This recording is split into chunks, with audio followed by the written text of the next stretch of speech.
Hi, my name is Satu, and I had a really kind of interesting and kind of very amazing experience when I was traveling back to Finland from Langkawi 7 day in Malaysia, and I had a stopover at the Doha airport in Qatar, and I got there and I was supposed to have a flight in like 3 hours, but then I got to the gate and it was delayed quite a lot, and they didn't really have any information. They were not telling us like how much is it delayed, and they were basically just not saying anything about it. And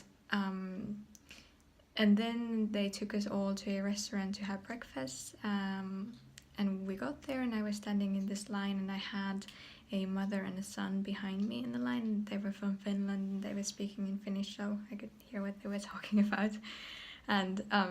And the boy was crying, and he was like maybe 9 or 10 years old, and he was just crying, and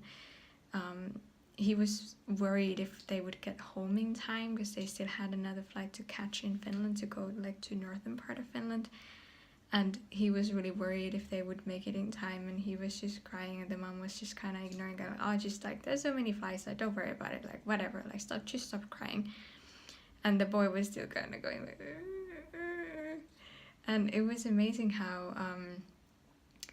I was standing in front of them, so I wasn't looking at them in any kind of way, I wasn't touching or anything, I was just standing there,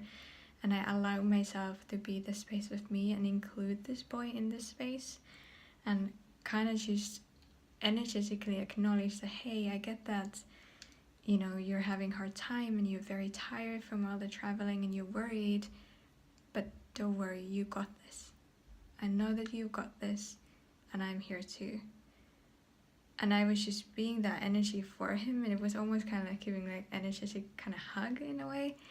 And it was amazing because then this boy, he kind of turned around, and he was wearing like a cap, and he lifted the cap off his eyes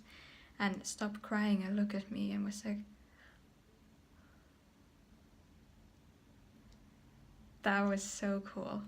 I was like, oh my god, this is the kind of space that we can be for each other and with each other, and you don't have to do anything, you don't have to say anything, you don't have to, you know, talk or touch or anything, but you can just be that space and be that energy for someone, and that lets them know that it's okay and we're here together. So yeah, I wonder what energy and space you can be that you haven't allowed yourself to be, that would change everything for you and everyone around you too. So let's do it.